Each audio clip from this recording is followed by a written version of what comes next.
मसाले भात, जीरा राईस, डाळ भात, फ्राईड राईस, बिर्याणी, तोच भात खाऊन कंटाळा आलाय का? ढंटडान.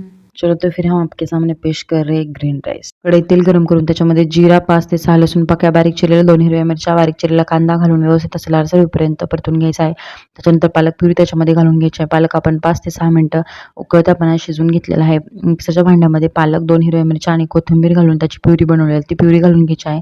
प्युरी घातल्यानंतर भांड्यामध्ये थोडंसं पाणी टाकून भांडं विसवून त्याच्यामध्ये पुन्हा घालून घ्यायचं आहे ते पाणी. पाणी घातल्यानंतर एकसारखं असं हलवत पूर्ण पाणी आटेपर्यंत आपल्याला 5 ते 6 मिनिटं प्युरी परतून घ्यायची आहे. प्युरीतलं पाणी आटल्यानंतर त्याच्यामध्ये आपण चवीनुसार मीठ घालणार आहोत. मीठ घातल्यानंतर हा तांदूळ आपण अर्धा कच्चा असा शिजवून घेतलेला होता. हा तांदूळ याच्यामध्ये घालून व्यवस्थित असं मिक्स करून घ्यायचा आहे. मिक्स झाल्यानंतर झाकण ठेवून एक 5 मिनिटं अशी वाफ काढून घ्यायची आहे. वाफ काढल्यानंतर आपला भात तयार आहे. कोणता एक्स्ट्रा मसाला किंवा भाज्या न घालता घरच्या साहित्यामध्ये हा भात बनवला आहे. तुम्ही नक्की ट्राय करा. जाताना तेवढं चॅनलला सबस्क्राईब करा.